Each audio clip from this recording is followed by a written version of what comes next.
Proverbe chapitre 31, versets 10 à 31. Qui peut trouver une femme vertueuse? Elle a bien plus de valeur que les perles. Le cœur de son mari a confiance en elle, et les produits ne lui feront pas défaut. Elle lui fait du bien et non du mal, tous les jours de sa vie. Elle se procure de la laine et du lin, et travaille d'une main joyeuse. Elle est comme un navire marchand. Elle amène son pain de loin. Elle se lève lorsqu'il est encore nuit, et elle donne la nourriture à sa maison et la tâche à ses servantes. Elle pense à un champ et elle l'acquiert. Du fruit de son travail, elle plante une vigne. Elle ceint de force ses reins et elle affermit ses bras. Elle sent que ce qu'elle gagne est bon. Sa lampe ne s'éteint point pendant la nuit. Elle met la main à la quenouille et ses doigts tiennent le fuseau. Elle rend la main au malheureux. Elle tend la main au malheureux. Elle tend la main à l'indigent. Elle ne craint pas la neige pour sa maison, car toute sa maison est vêtue du cramoisi. Elle se fait des couvertures. Elle a des vêtements de fin lin et de pourpre. Son mari est considéré aux portes lorsqu'il siège avec les anciens du pays. Elle fait des chemises et les vend, et elle livre des ceintures aux marchands. Elle se vertue de force et de gloire, et elle se rit de l'avenir. Elle couvre la bouche avec sagesse, et des instructions aimables sont sur sa bouche, sont sur sa langue. Elle veille sur ce qui se passe dans sa maison. Elle ne mange pas le pain de paresse. Ses fils se lèvent et la disent heureuse. Son mari se lève et lui donne des louanges. Plusieurs filles ont une conduite vertueuse, mais toi, tu les surpasses toutes. La grâce est trompeuse et la beauté est vaine. La femme qui craint l'Éternel est celle qui sera louée. Récompensez-la du fruit de son travail et qu'au porte ses œuvres le louent. Dis-moi Amen. Alléluia. Nous allons adorer l'Éternel pour ses vertus qu'il nous a octroyées, pour sa grâce. C'est de par nos origines aujourd'hui, ce qui est une triste réalité que la femme est ignorée. La femme est censée ne pas parler. La femme est censée rester derrière, mais Dieu l'a dotée de toutes ces belles paroles. Que puis-je donner à ce Dieu qui l'a fait et qui le fera encore?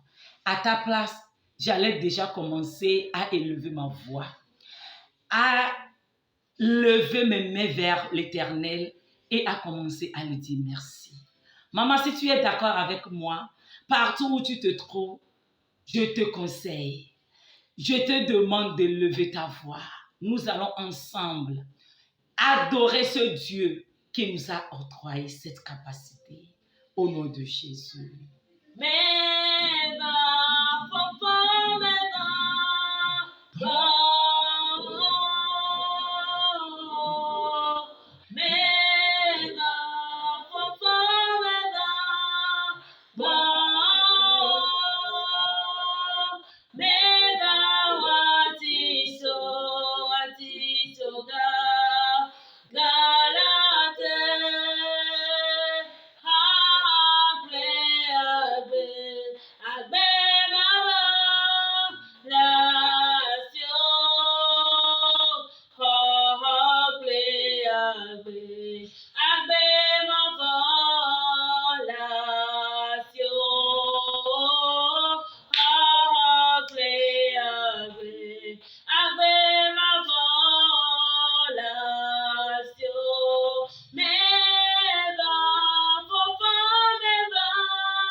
Commence à élever ta voix, dis-lui merci.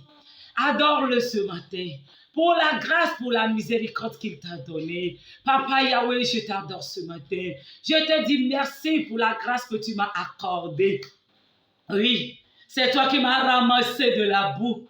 Et tu as fait de moi une femme vertueuse. Je te dis merci pour cela. Je t'adore pour la vie de mon bien-aimé, de ma bien-aimée, celle que tu as ramassée de la boue de sa famille comme moi, de la boue de son origine, là où on nous a condamnés à nous rester bouche fermée, là où on nous a condamnés à ne pas parler, à ne pas prendre la parole, simplement parce que nous sommes femmes. C'est toi qui nous as ramassés. Ce n'est pas la société, ce n'est personne. C'est toi qui nous as donné l'affranchissement. C'est toi qui as fait de nous des femmes vertueuses.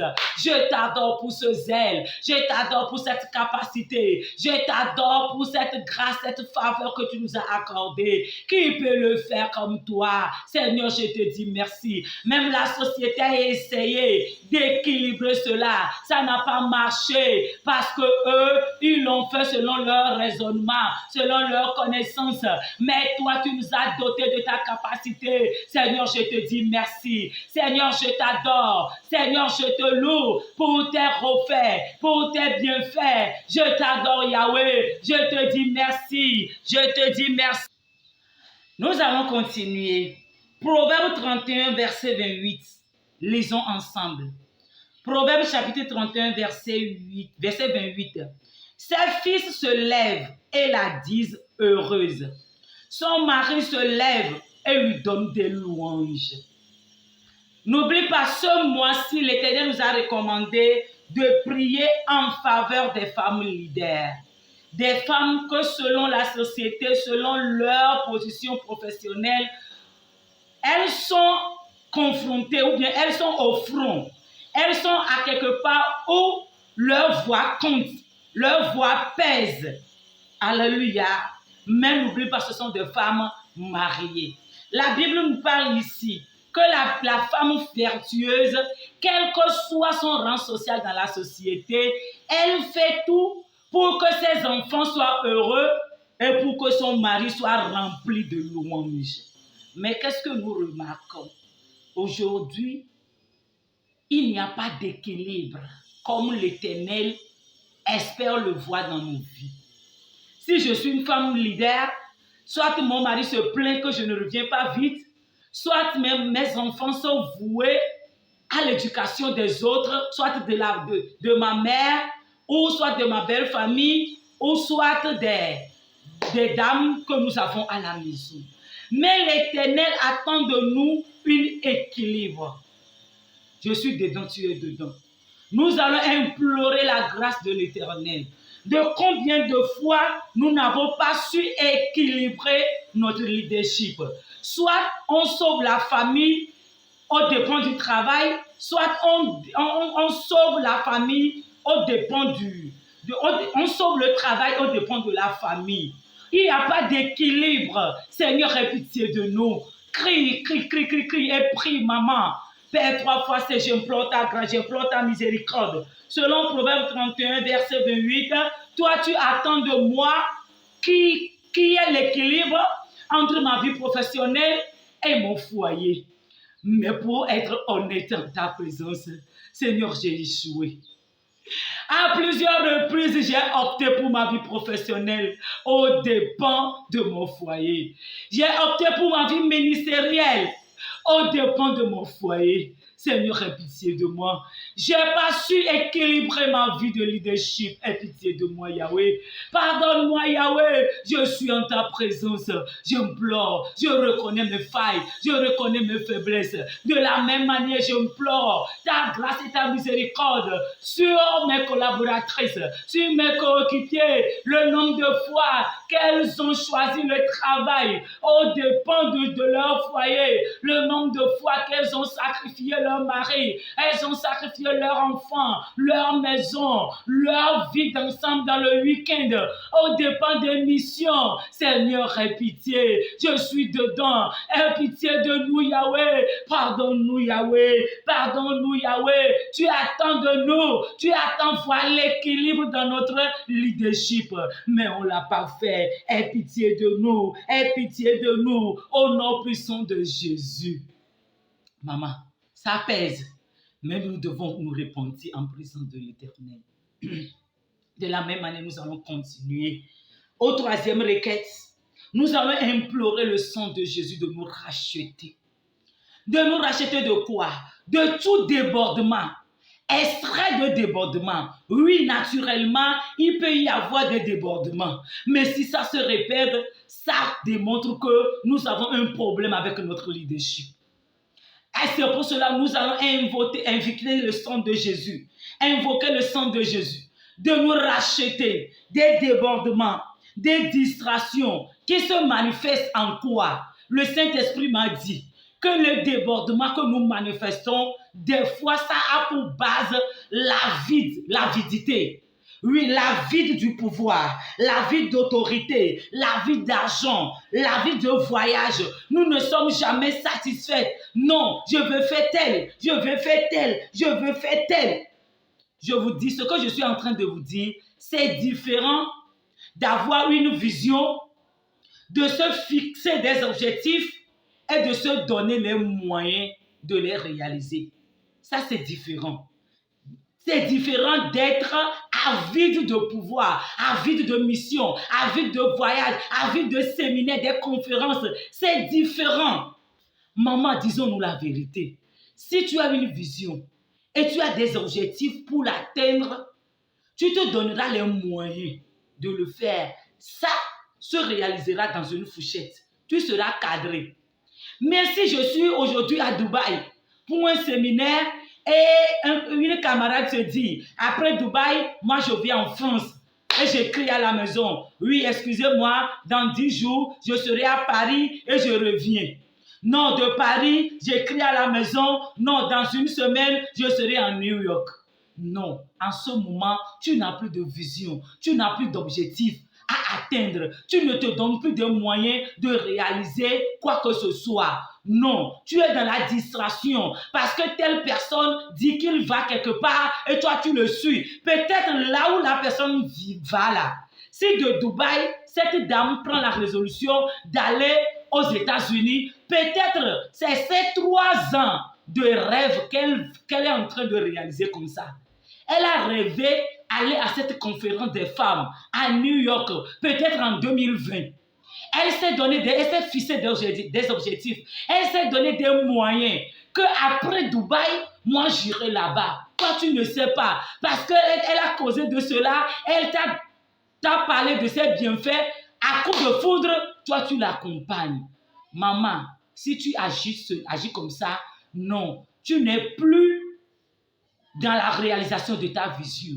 Tu es tu es avide de pouvoir, avide de mission, avide de diplôme, je ne sais pas comment. Tu es insatisfaite de ce que tu es en train de réaliser. Et là, sans le savoir, tu vas piétiner ton mari, tu vas piétiner tes enfants. Parce qu'au moment où ils auront besoin de toi, toi tu serais dans des bus de là vers là, toi tu serais dans le bateau du point A au point B, toi tu serais dans l'avion du point C au point Z. C'est comme ça que tu vas échouer dans ton foyer. Alors implorons le sang de Jésus de nous racheter de cette vie de distraction, d'avidité de pouvoir. Au nom puissant de Jésus, Père 3 fois saint, j'implore ta grâce, j'implore ta miséricorde, que le sang de Jésus me rachète de toute vie de distraction que je suis en train de me donner. Sang de Jésus, rachète-moi, rachète-moi, rachète-moi. Au nom puissant de Jésus, sang de Jésus, j'ai besoin de toi. En moi-même, moi-même, je suis incapable. Je ne peux pas le faire. Sang de Jésus, rachète-moi, rachète-moi. En moi-même, je suis limité. En moi-même, je suis incapable. Je ne peux plus continuer. Je ne peux plus continuer. J'ai besoin de toi. Secours-moi, Yahweh. Secours-moi, Yahweh. Secours-moi, Yahweh. Secours-moi, Yahweh. J'implore ta miséricorde. J'implore ta grâce. Sauve-moi de toute vie de distraction. De toute vie de distraction que je me suis imposée, que je me suis donnée, qui m'égare de la vision que tu as pour moi. Aie pitié de moi. Selon toi, selon Proverbe 31, verset 28, tu m'as doté de capacité d'équilibrer ma vie professionnelle, ma vie ministérielle et ma vie conjugale. Mais comme moi, je suis dans la distraction, je suis en train de sacrifier mon foyer au dépend de la réalisation de ma vie professionnelle. Aie pitié de moi et sauve-moi par ton sang. Au nom puissant de Jésus. Maman, tu es bénie d'être parmi nous sur cette plateforme. Quelle que soit l'heure que tu viendras suivre cette vidéo, non seulement prie, mais laisse-toi conduire par ces enseignements et pose-toi la question, est-ce que je suis sur le bon chemin? Si ce n'est pas le cas, dis-toi que c'est fini. Quand le nombre de fois que j'ai sacrifié mes enfants, ça suffit. Je ne veux plus sacrifier mon foyer, ni mon mari, ni mes enfants, au dépend de ma vie professionnelle. Demande à l'Esprit de Dieu de te donner la grâce d'équilibrer ta vie. C'est très important. Ce pourquoi nous battons, c'est d'être heureux dans notre famille. Et si, dans nos visions, nous échouons, nous laissons nos maris au départ des autres femmes, et nos enfants deviennent des délinquants, ceux qui prennent la drogue, ceux qui sont de l'impudicité. Où se trouvent nos efforts? Je pense que dans tes allers-retours, tu n'as jamais voulu voir tes enfants échouer. C'est le moment de te dire la vérité, de t'asseoir et d'équilibrer ta vie. Sois béni. Si tu ne me connais pas, je suis Madame Margot, la modératrice de la plateforme internationale des femmes combattantes chrétiennes. Je suis une femme très amoureuse de Jésus. Je crois sérieusement à la puissance transformatrice de la prière, basée sur la parole de Dieu et faite au nom de Jésus. Sois béni. Je t'invite, si ce n'est pas encore fait, à t'abonner à notre chaîne YouTube. Like la vidéo. Active la cloche de notification. Et surtout, partage-la à d'autres femmes. En le faisant, invite-les à leur tour de s'abonner.